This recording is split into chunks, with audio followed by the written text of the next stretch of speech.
শিলিগুড়ি তথা পুরো নর্থ বেঙ্গলে বেঙ্গল সাফারি কিন্তু একটি সত্যিকারের খুবই পপুলার ডেস্টিনেশন হয়ে গেছে সমস্ত ট্যুরিস্ট এবং লোকালসদের জন্য। আর শুধু তাই নয়, এটা স্পেশাল হওয়ার কারণটা এটাই কি বিগত লাস্ট 4-5 বছরে এখানে এত রকম আধিক্য আর ওয়াইল্ড অ্যানিমাল আনা হয়েছে, আর তাছাড়া এখানে বিভিন্ন রকম জঙ্গল সাফারিতে যেরকম ভেরিয়েশন করা হয়েছে সেগুলো কিন্তু খুবই এখানকার মানুষের মন কাড়তে সাকসেসফুল হয়েছে। আর বন্ধুরা, আজকের কন্টেন্টটা টোটালি আলাদা আর একটু স্পেশাল, কারণ বন্ধুরা বেঙ্গল সাফারিতে চলছিল জু ফেস্টিভ্যাল আর বিভিন্ন রকম নতুন নতুন সাফারি, যে লঞ্চ হলো এবার 2024-এ।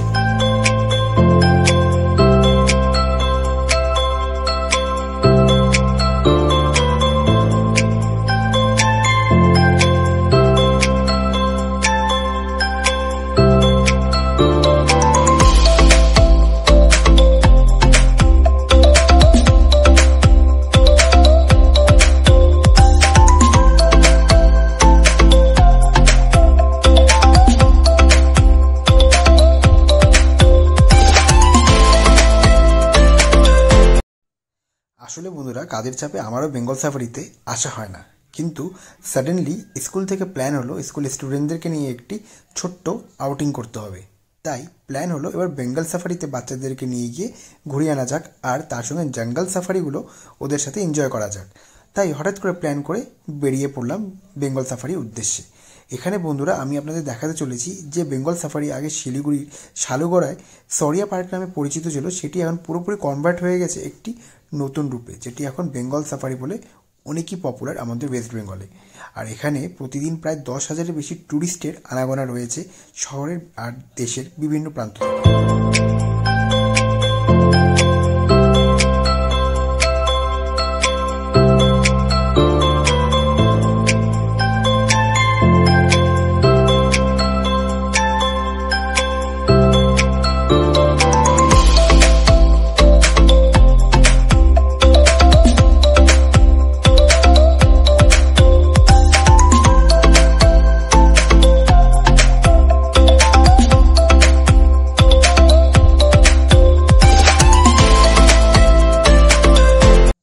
বেঙ্গল সাফারি পপুলার হওয়ার পিছনে আরেকটি কারণ হলো এখানে ওয়াইল্ড অ্যানিমালসগুলোকে যেভাবে সংরক্ষণ করে রাখা হয়েছে, আর তার সাথে জঙ্গল সাফারির মাধ্যমে পুরো পার্কে 20 থেকে 25 কিলোমিটার এরিয়াকে ঘুরে দেখানো সত্যি একটি খুবই স্পেশাল ম্যাটার এখানকার লোকালদের জন্য আর ট্যুরিস্টদের জন্য।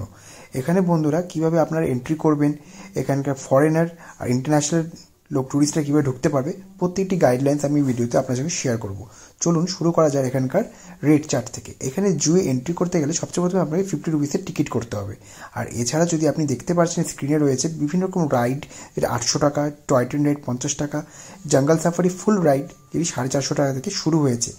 আর প্রত্যেকটি রাইডে আপনি বিভিন্ন রকমভাবে আপনাদের যে ট্রাভেলটা রয়েছে সেটা এনজয় নিতে পারবেন। কথা বলতে বলতে এবং বেঙ্গল সাফারির আশেপাশে ঘুরতে ঘুরতেই আমাদের স্কুলের স্টুডেন্টরা এখানে এসে পৌঁছেছিল। আমরা 450 টাকার গ্র্যান্ড সাফারি টিকিট করেছিলাম, তাই আমাদের ট্যুর আর তার সাথে একটি ছোট্ট মোটো পিকনিকের এখানে অ্যারেঞ্জমেন্ট ছিল, যেটা ছিল পুরোপুরি একটি সারপ্রাইজ বাচ্চাদের জন্য। তাই বেশি লেট না করে আমরা ফটাফট টিকিট দেখিয়ে আমরা ভিতরে এন্ট্রি করে নিলাম এবং নিজেদের বাসে গিয়ে আমরা দাঁড়িয়ে পড়লাম, যেখান থেকে আমাদের জার্নিটা শুরু হবে। বাচ্চারা খুবই এক্সাইটেড ছিল, কারণ ওদের কাছেও এই জঙ্গল সাফারিটা প্রথমবার একটি নতুন এক্সপিরিয়েন্সের স্বাদ দিয়েছিল। বন্ধুরা, আপনারা হয়তো বেঙ্গল সাফারি আগে অনেক ব্লগ দেখেছেন, অনেক ভিডিও দেখেছেন, কিন্তু আজকে ভিডিওটা আপনাদের জন্য একটু স্পেশাল হতে চলেছে এই জন্য, কারণ বেঙ্গল সাফারির পুরো রুটটি যেটা গ্র্যান্ড সাফারিতে কভার করা হয় আমি আপনাদেরকে দেখানোর চেষ্টা করব, কারণ আমি পেয়েছিলাম একটি ফ্রন্ট সিট যেখান থেকে আমি ফুল ওয়েটি আমি কভার করেছিলাম আমার ক্যামেরায়। চলুন ভিডিওটি শুরু করা যাক।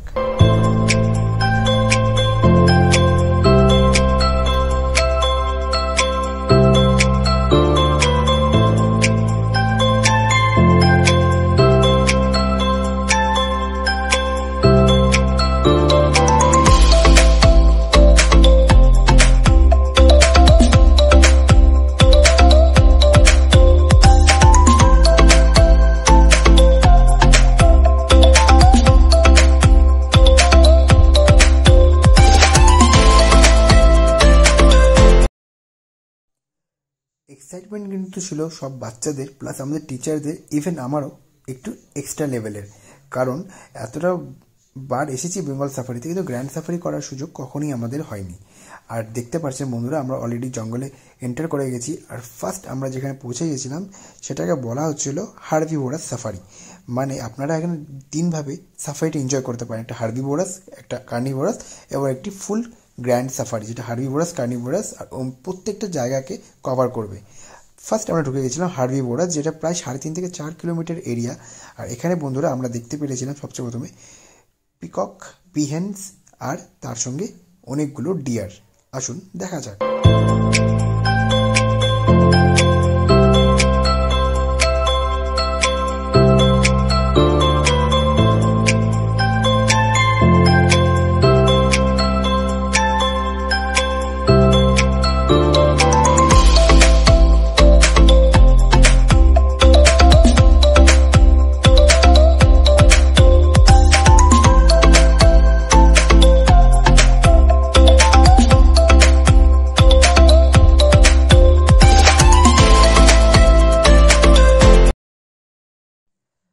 জাস্ট এই রোডটুকু কভার করতে মনে হচ্ছিল যে আমরা কেন কোনো ওয়াইল্ড অ্যানিমাল দেখতে পাচ্ছি না, কেন কিছু চোখে পাচ্ছি না।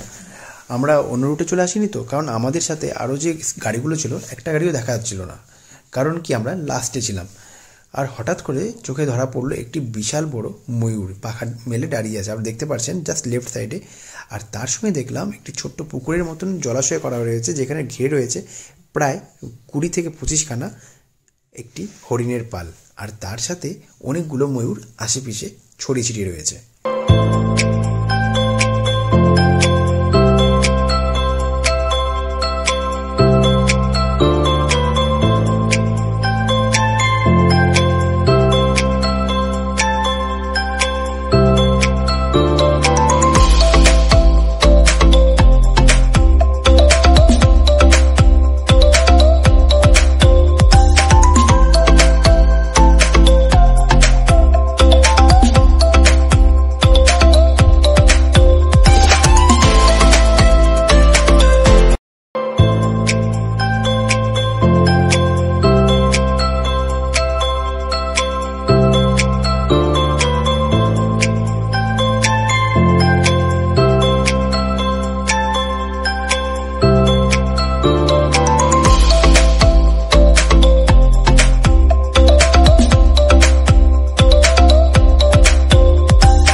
একদিকে বাচ্চারা পুরো ইরিটেট হয়ে যাচ্ছিল, কখন আমরা টাইগার দেখবো, কখন আমরা বিয়ার দেখবো। কিন্তু বলা মাত্রই ড্রাইভার দা আমাদেরকে ঢুকিয়ে দিল একটি টোটালি নতুন রুটে। প্রায় 2 কিলোমিটার এগিয়ে আসার পর যখন এই রুটটি দেখতে পারলাম, দেখলাম যে এখানে একটি বড় একটি বিয়ারের ছবি রয়েছে। তার মানে বুঝে গেলাম যে এখানে আমরা হয়তো এখন ভাল্লুক দেখতে পারবো। আর ড্রাইভার আর গাইডের কথা অনুযায়ী বুঝতে পারলাম যে এই এরিয়াটিতে প্রায় 2টো ভাল্লুক রয়েছে। আর হঠাৎ ঘুরতে ঘুরতে এই কানাচে ওই কানাচে কোনো ভালুক চোখে পড়ছিল না, কিন্তু সাডেনলি দেখতে পেলাম একটি খুবই সুন্দর একটি ভাল্লুক জাস্ট গাছের মাথার উপরে চড়ে রয়েছে। চলুন দেখে নেওয়া যাক।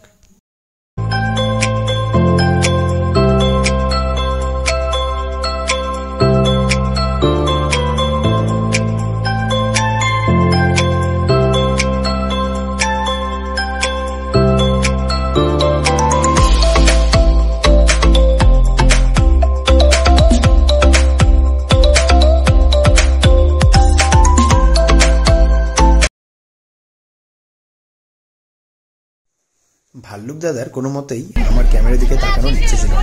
এই ভাল্লুক দাদাকে টাটা বাই বাই করে আমরা একটু এগিয়ে চললাম, আর তারপরেই পেয়ে গেলাম একটি নতুন জায়গা, সেটি হলো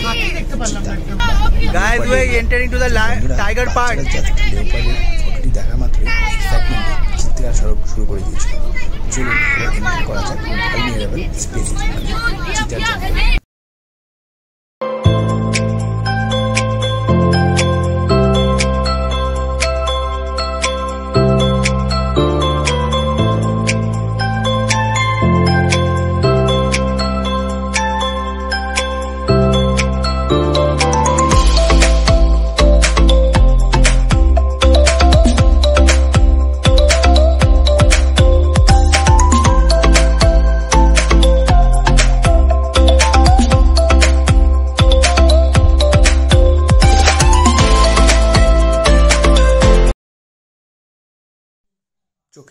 চোখে পড়ে না, কোথায় গেল চিতা, কোথায় গেল।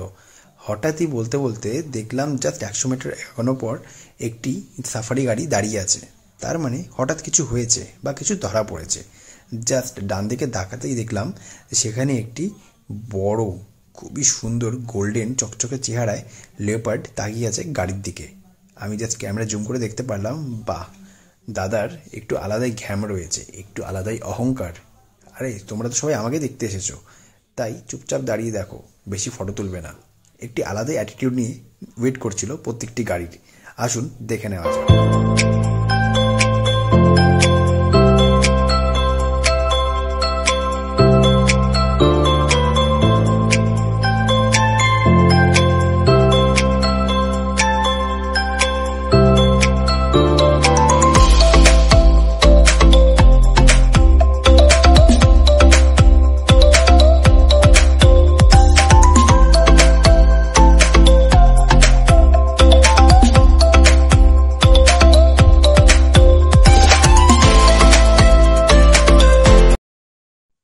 গ্র্যান্ড সাফারি বলতে গেলে পুরো শালুগড়া জঙ্গলটিকে আমাদেরকে কভার করতে হচ্ছিল এই কানাচে ওই কানাচে। একটা সময় বোরিং লাগছিল, কিন্তু একটু পরপর নতুন নতুন সারপ্রাইজ দেখে আবার সেই বলতে পারেন টায়ার্ডনেসটা কেটে যাচ্ছিল কোনোভাবে। কিন্তু সাডেনলি যখন আমরা দেখলাম রয়্যাল বেঙ্গল টাইগারের বাড়িতে আমরা প্রবেশ করছি, সবাই যেন আবার কেমন চেকে উঠলাম। আসুন এই স্পেশাল ফুটেজটি কিন্তু একবারই মিস করবেন না, কারণ অনেকেই বলেছে যে জঙ্গল সাফারি যতবারই করা হয় সারাদিনে এরকম ফুটেজ অন্য কারো ক্যামেরাতে ধরা পড়েনি। এটি কিন্তু খুবই স্পেশাল, মিস করবেন না।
একসময় মনে হচ্ছিল জঙ্গল সাফারি, যেটা গ্র্যান্ড সাফারি বলা হয়, 1 ঘন্টা অনেক কম সময়, কিন্তু ঘুরতে ঘুরতে এটা বুঝে যাচ্ছিলাম যে 1 ঘন্টা কম নয়, অনেকই বড়। কিন্তু সেই মনে হলো সত্যি কিছুটা যেন কম পড়ে গেল, আর একটু যদি ওয়েট করে দেখা যেত আর একটু ভালো লাগতো। সো বন্ধুরা, আপনারা নেক্সট টাইম যখন বেঙ্গল সাফারি ভিজিট করছেন অবশ্যই একটু সময় নিয়ে ভিজিট করবেন, কারণ আপকামিং আরও নতুন নতুন সারপ্রাইজ আনতে চলেছে ওয়েস্ট বেঙ্গল গভর্নমেন্ট। যেমন এলিফ্যান্ট সাফারি, তার সঙ্গে রয়েছে ভিতরে নতুন স্নো লেপার্ড, আরও এক্সেট্রা এক্সেট্রা। আর এছাড়া বাচ্চাদের এখানে অ্যামিউজমেন্ট পার্কও রয়েছে, আর সাথে একটি খুব ভালো রেস্টুরেন্ট যেখানে আপনি সব রকমের খাবার পেয়ে যাবেন। তো বন্ধুরা, একবার হলেও বেঙ্গল সাফারি কিন্তু ভিজিট একদম বাধ্যতা, যখন আপনি শিলিগুড়ি থাকবেন বা তার আশেপাশে। আর স্পেশালি বাংলাদেশি ট্যুরিস্টরা, নেপালের আশেপাশে যারা আসেন, তারা এখানে এন্ট্রি করতে গেলে আপনাদের টিকিটের সাথে আপনাদের একটি পরিচয়পত্র, আধার কার্ড, ভোটার কার্ড বা ড্রাইভিং লাইসেন্স কিন্তু থাকতেই হবে। তো বন্ধুরা, ভিডিওটি ভালো লাগলে অবশ্যই লাইক, কমেন্ট, শেয়ার করতে ভুলবেন না। দেখা হচ্ছে নেক্সট ভিডিওতে আরও কিছু নতুন চমক নিয়ে। Till then, thank you.